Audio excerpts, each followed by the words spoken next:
So welcome to everyone to our Bhagavad-gītā class. Nice that all of you are here. Hare Krishna. Om Namo Bhagavate Vasudevaya. Om Namo Bhagavate Vasudevaya. Om Namo Bhagavate Vasudevaya. Om Namo Bhagavate Vasudevaya. Om Namo Bhagavate Vasudevaya. Om Namo Bhagavate Vasudevaya. Let us offer our most humble obeisances at the lotus feet of Srila Vyasadeva, at the lotus feet of Srila Prabhupada. Let us also offer our most humble obeisances at the lotus feet of the Supreme Personality of Godhead, Sri Krishna, and all his eternal associates, beginning with Arjuna. Let us also offer our most humble respects to the scripture, Sri Bhagavad-gītā As It Is. May they bless us so that we develop a submissive attitude to receiving this transcendental knowledge of Krishna and making advancement in our spiritual life. So we are reading from Bhagavad-gītā As It Is, chapter 13, verse 15. Sarvendriya-guṇābhāsaṁ. Sarvendriya-guṇābhāsaṁ. Sarvendriya-guṇābhāsaṁ. Sarvendriya-vivarjitam. Sarvendriya-vivarjitam. Sarvendriya-vivarjitam. Asaktam. Sarva-bhṛc. Sarva-bhṛc. Caiva. Asaktam sarva-bhṛc caiva.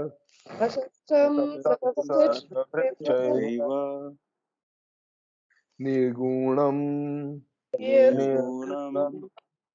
Guna-bhoktṛ. Cha. Nirgunam guna-bhoktṛ cha. nirgunam guṇa-bhoktṛ. Sarvendriya-guṇābhāsaṁ. Sarvendriya-guṇābhāsaṁ. Sarvendriya-vivarjitam. Sarvendriya-vivarjitam. Asaktam sarva-bhṛc caiva. Asaktam sarva-bhṛc. Nirgunam guṇa-bhoktṛ cha. Nirgunam guṇa-bhoktṛ. Sarvendriya-guṇābhāsaṁ. Sarvendriya-guṇābhāsaṁ. Sarvendriya-vivarjitam. Sarvendriya-vivarjitam. Asaktam sarva-bhṛc caiva. Asaktam sarva-bhṛc. Nirgunam guṇa-bhoktṛ cha. Nirgunam guṇa-bhoktṛ. Sarvendriya-guṇābhāsaṁ. Sarvendriya-guṇābhāsaṁ. Sarvendriya-vivarjitam. Sarvendriya-vivarjitam. Asaktam sarva-bhṛc caiva. Asaktam sarva-bhṛc. Nirgunam guṇa-bhoktṛ cha. Nirgunam guṇa-bhoktṛ. Please read.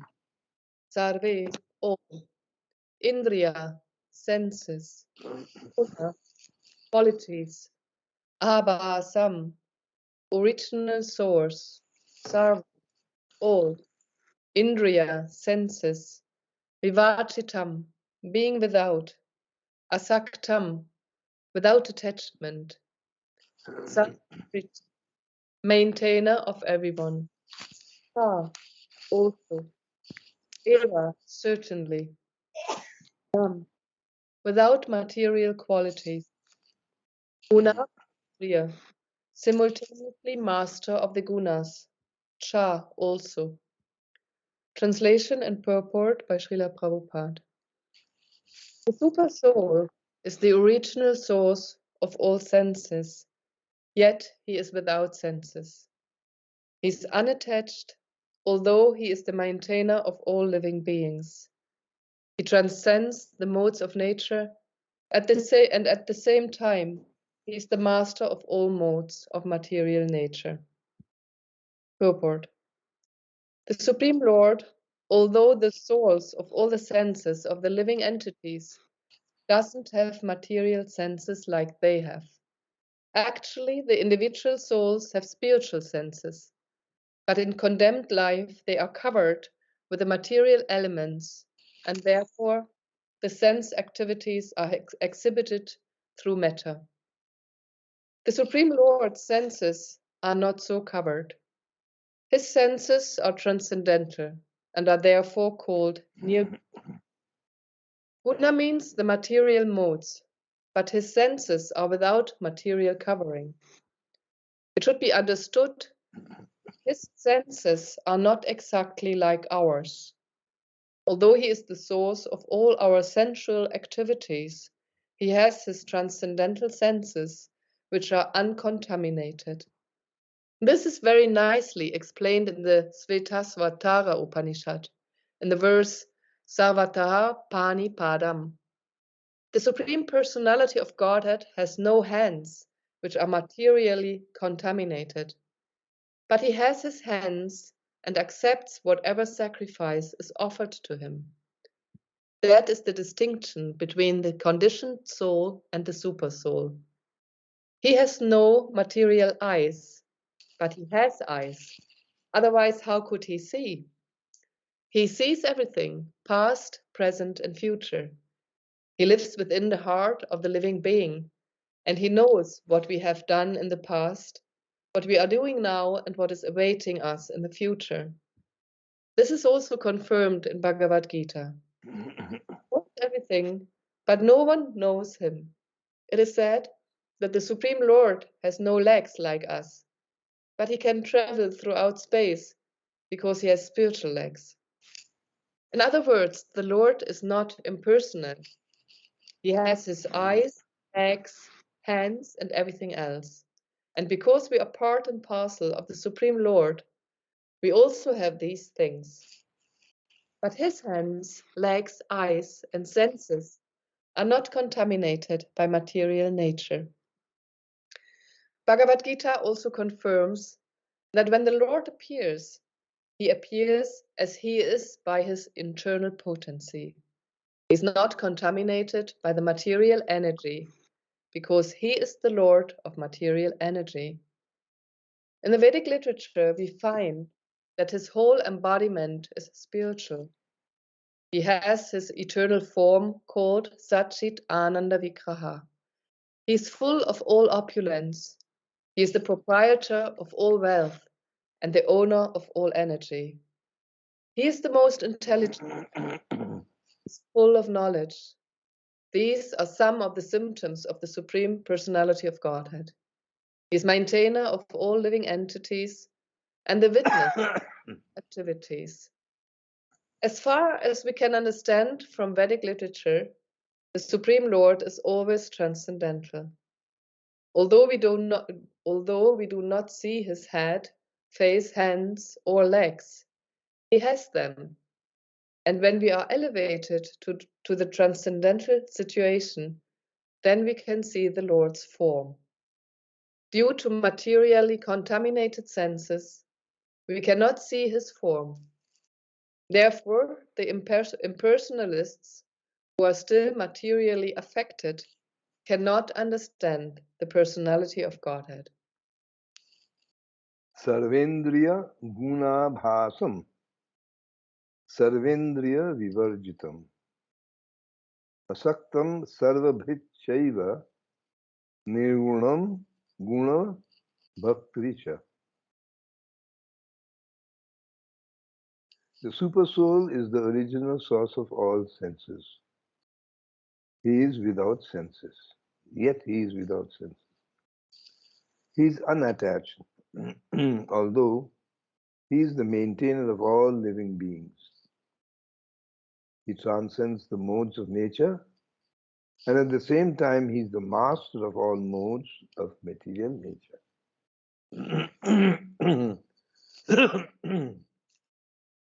So the Lord is pointing out what, according to material consideration, is a opposite in nature, contradictions. But since he is absolute, all these contradictions, they're so wonderfully and well harmonized in him that instead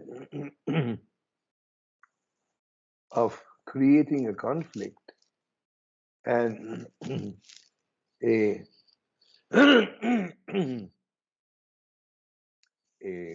contrary mood in the Lord, and this harmonizing of these extremes and contradictory energies and qualities make him as the most attractive person.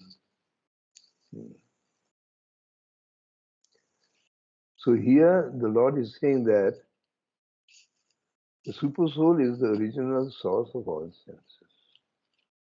And therefore he is known as Rishikesh.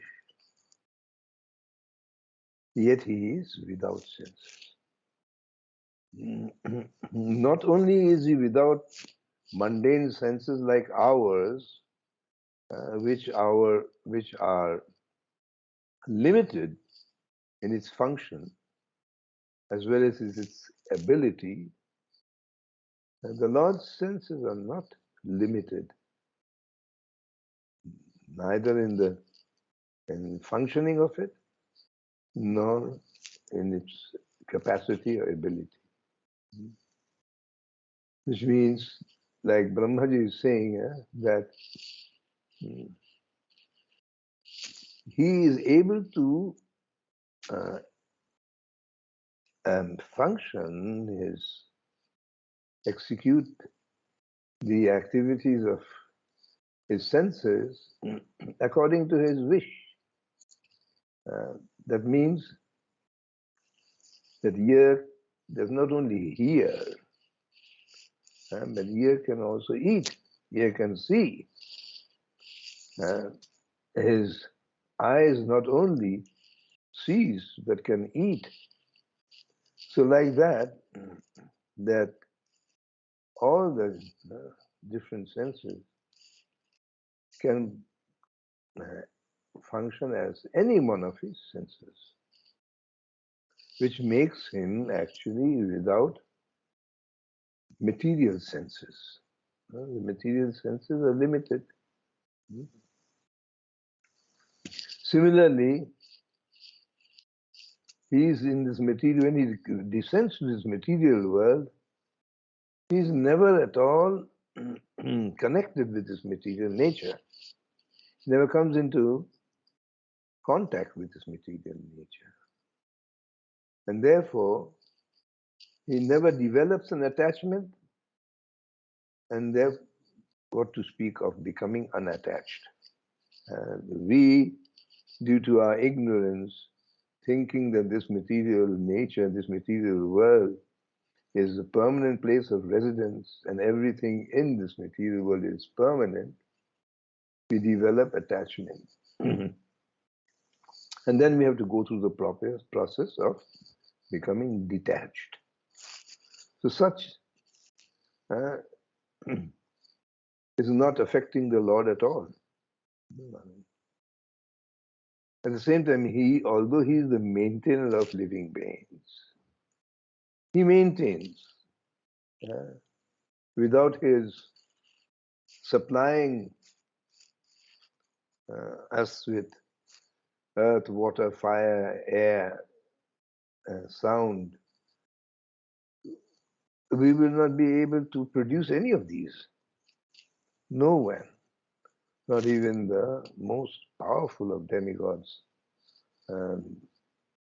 Brahmaji created this material world, or rather he shaped it. He shaped it with the ingredients that were supplied by the Supreme Lord. But he himself was not the creator or origin of the different ingredients which went into creating this material universe. So he is the maintainer. He transcends the modes of nature, although he descends and takes a human form and seems like he is being affected by the working of the gunas, the modes of material nature, like killing. The killing is an act which is done at the height of aggression, height of passion. But his killing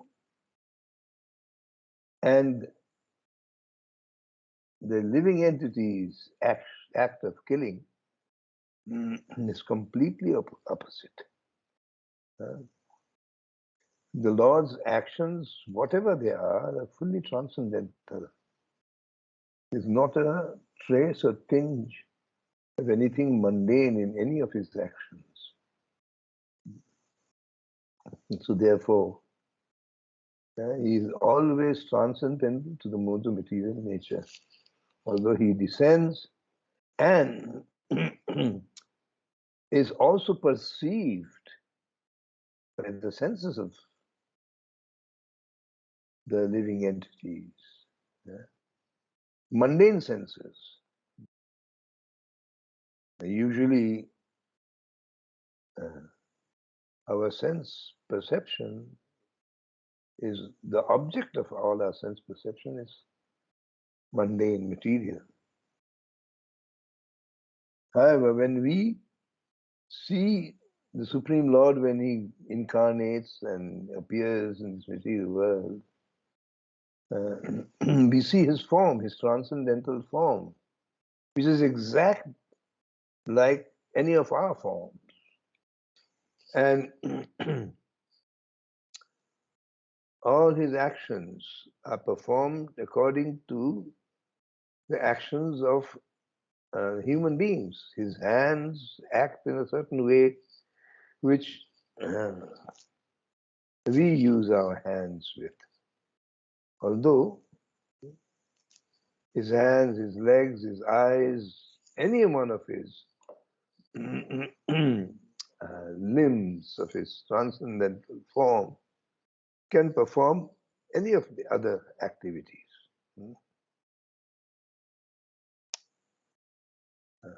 So therefore, it gives the impression that his transcendental form, which looks exactly like human beings, and that we are taking cognizance of this, proves that there's no difference between his form and our form to those who are completely ignorant about the absolute truth. Now, this particular truth, to realize this particular truth, Krishna says that I award such a person who realizes this absolute truth regarding my birth and activities. At the end of his life, he shall certainly return to the spiritual world. Tyaktva deham punarjanma naiti mam iti sa Arjuna. At the same time, he is the master of all modes of material nature. He is the controller of the controlling principle of the three modes of material nature. Durga Devi is the controller of the three modes of material nature. And Durga Devi is a fully surrendered maid servant of the Supreme Lord and acts according to the desire and orders of the Supreme Lord. Therefore, he is the master of all modes. So Srila Prabhupada here in his purport is giving us details about the differences between the Lord's transcendental form, which is known as a Satchidananda Vigraha, and the mundane form of all living entities, which is a mixture of the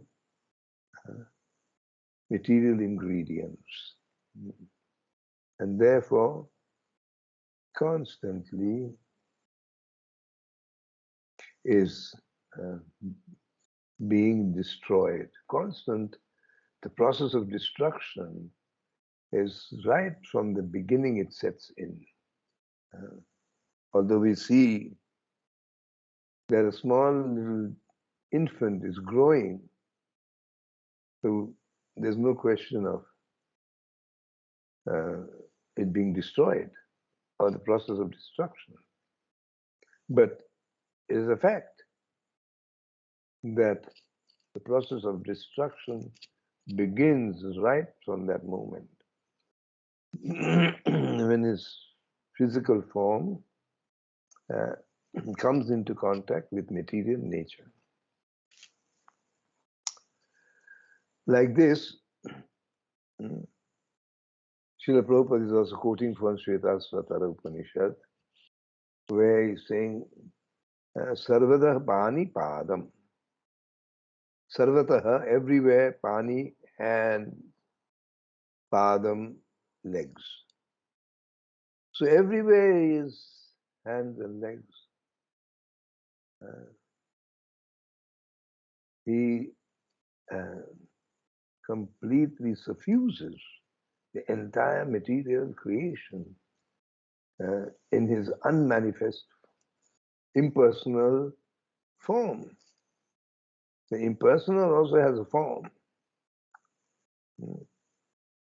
But that form is not possible to be seen by the material eyes. If that form was to take any appearance, just as it did on the battlefield of Kurukshetra to Arjuna, Krishna had to give Arjuna a new vision altogether. Divyam dadami me chakshu pashe maheshwaram. Divyam dadami. I will have to give you transcendental vision, O Arjuna, to see my ubiquitous. I'm everywhere. That this form, when it takes a shape, a particular shape, then it is the universal form. So therefore the universal form of the Lord is a transitory form, not like all the other incarnations that the Lord takes when he descends. And they are all eternal forms. But there are some forms of the Lord, like this universal form, which is a transitory form. So is Mohini Murti, the transitory form, for specific purposes. So his hands and feet and legs are everywhere. And he controls our senses. That is a very important realization we have to make. Our senses our function, bodily function, is all controlled. We think that we are the doers. My free will is making me act in the way I independently want to. So this is our false ego understanding. But Krishna is saying, Prakritir kriyamanani gunai karmani sarvasah ahankara vimuratma kartaham iti manyate. Kartaham, I am doing it. Iti manyate by ahankar. Due to false ego, ahankar. In effect, the three gunas under the direction of the Durga Devi is acting in this way, making us act in this way. We are thinking we are acting, but the desire that we have, that is free will, the desires. Everything else, as soon as we put the desire, our desires into action to fulfill them, completely controlled. But we can exercise a free will to the extent that we may have a free and independent, not influenced by anything, that desire we may have. And it is this possibility which is the saving grace for the living entities. Saving grace. It is only by desiring to get out of this material world that our imprisonment in the material world begins to end. But until and unless our desire comes to that point where we realize that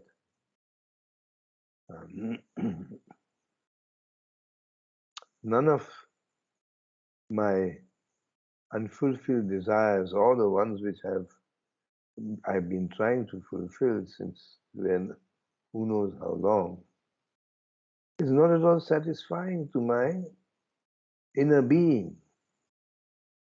My inner being is not satisfied. So therefore, there's something must be wrong going on. Something which is, and then begins this desire to know the actual truth. So although our free will and independence, minute independence, is very much under the influence of the material nature, it still has the possibility to make this independent decision.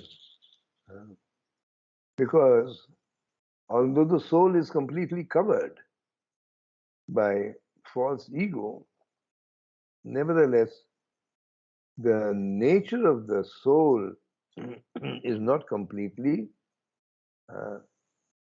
demolished. It's always there, simply covered. So, at moments, a very fortunate soul, by association of a devotee or by reading something, whatever, will awaken his free will and desire to have an end to his suffering. So, we have our question and answer session. Who is willing to begin? Haribol. Hare Krishna. What is the meaning of spiritual senses? Spiritual senses. Yeah. Well, it is our original nature. The original nature is spiritual. So, right now, due to the covering, these spiritual senses are acting like our senses, but they are acting contrary to the actual nature of our senses. The spiritual senses would mean that it is unaffected by the three modes of material nature. That is a spiritual sense. It is unaffected by the influence of time and duality. The spiritual senses. But in the material existence, our senses are controlled by all these other factors. The three modes of material nature, duality, time.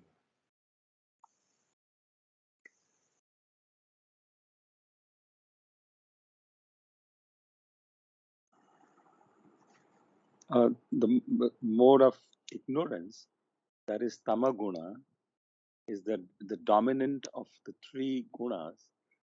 You explained it once, but can you please say it again? I want to know more about it. Well, the tamaguna represents the process of destruction.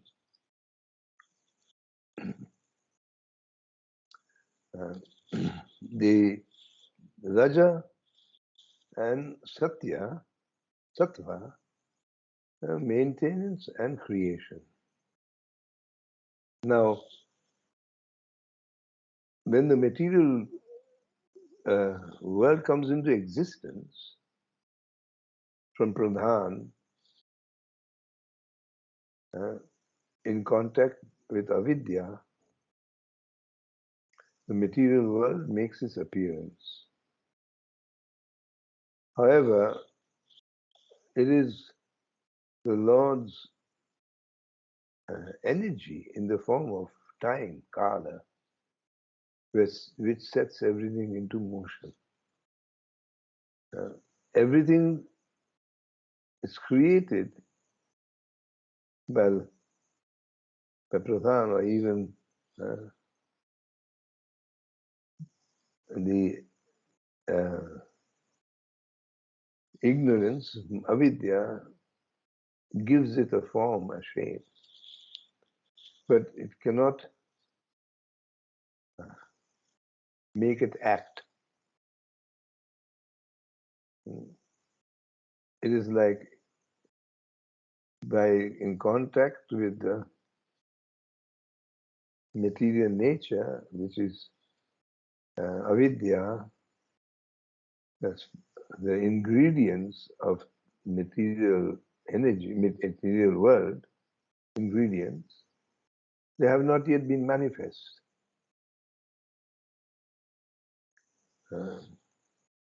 Only by the infusing of kala through the Lord's vision, everything begins to function. So, kala is a destructive energy.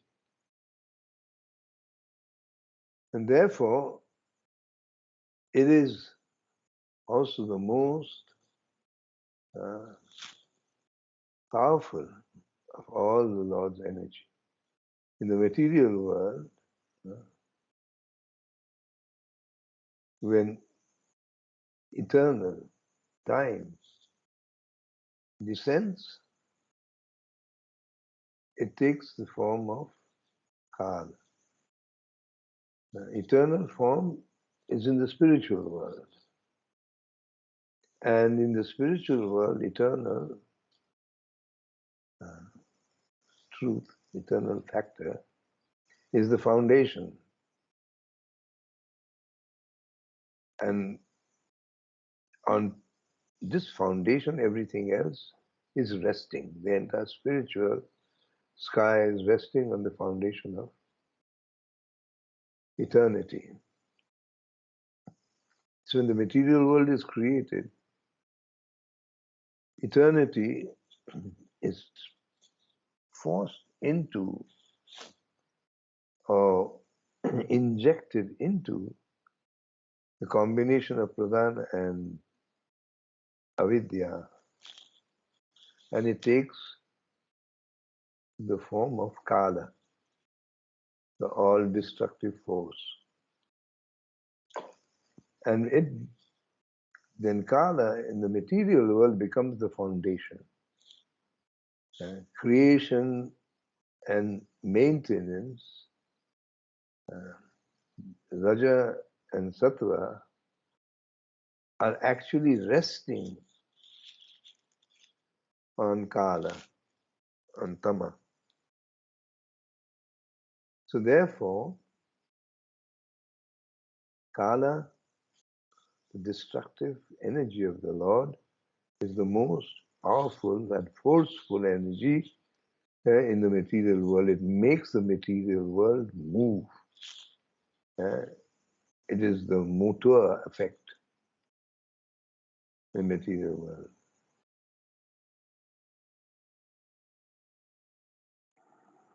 Yeah, it is. It makes the world move, and it's destructive energy. Then how this destructive energy is making it move? Because the sattva is maintaining and raja is creating. So these two forces also playing a very prominent role. Let them play along. But it is not that the sattva guna and rajaguna are being influenced by kala. It's the other way around. It is kala is being influenced by raja and tama. That means kala, raja takes the material ingredients, which is all in tamaguna. All the material ingredients are in tamaguna. Earth, water, fire, air, ether. So it creates with these ingredients. So it doesn't have an independent source of to create anything. It doesn't have an independent source for its ingredients. It has to depend on tamagun. Similarly, sattva-gun is simply trying to stop at different stages the flow of destruction. But it cannot go against the flow of destruction. It can simply create different obstructions depending on what it is to regulate the force of destruction. Some things the forces are slower than the other, and some other things the force of destruction is much faster, and sattva guna is not able to withstand this force, so it has to give in. So it's not the other way around. The tamagun is being regulated. The others are not being regulated. The regulators are raja and tama and satya. At no time is tamagun the regulator.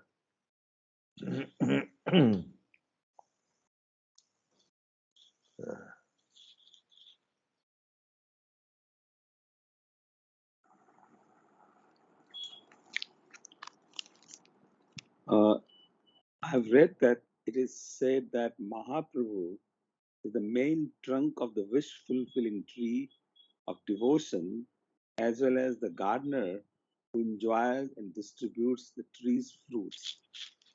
Can you please explain this? Well, if bhakti is to be described, and it is, as a creeper or a tree, wish-fulfilling creeper or tree, and the main trunk, the main part of the tree is the trunk, including the roots. And the branches, sub-branches, twigs and leaves are the expansions. So Lord Chaitanya is considered, in the analogy, to be the trunk of this wish-fulfilling. Wish-fulfilling means one who is able to fulfill all our wishes, every single.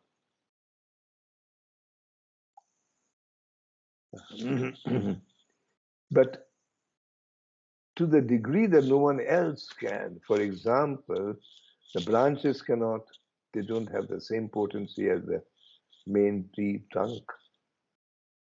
The leaves certainly not. So first of all, the analogy is to describe that the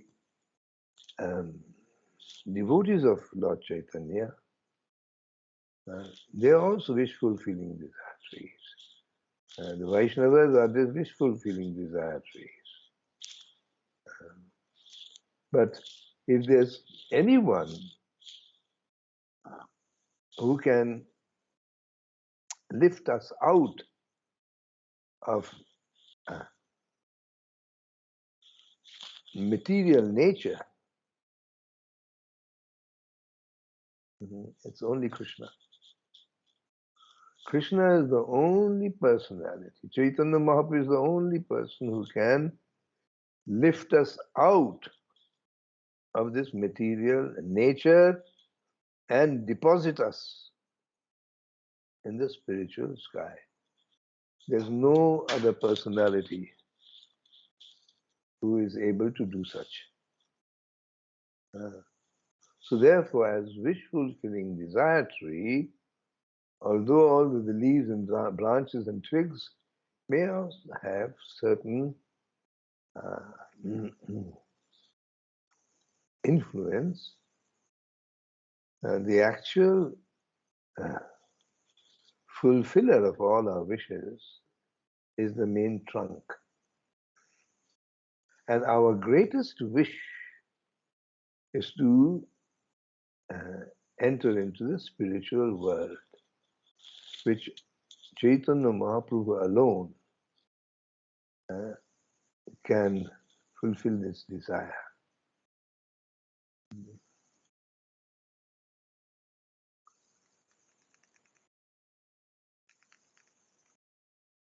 So he is a gardener and also enjoys distributing the tree's fruits.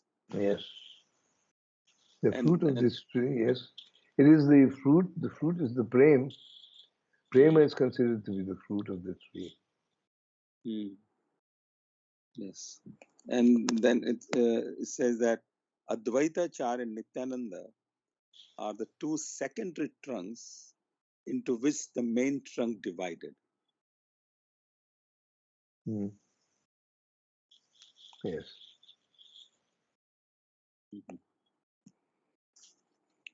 Thank you, Hare Krishna.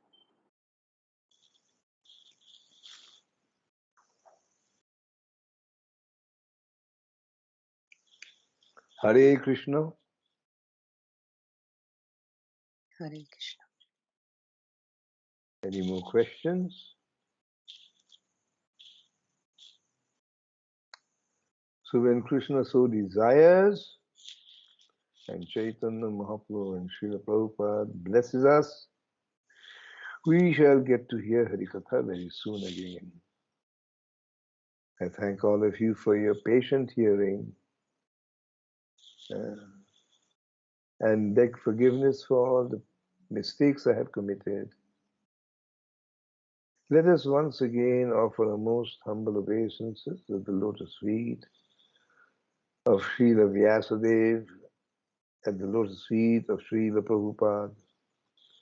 Let us also offer our most humble obeisances at the lotus feet of the Supreme Personality of Godhead, Shri Krishna Chaitanya Nityananda Prabhu, Advaita Acharya, with all the eternal associates beginning with Arjuna. Hare Krishna, and all glories to Srila Prabhupada. Hare Krishna, Krishna Krishna, Hare Hare, Hare Ram, Ram Ram, Hare Hare.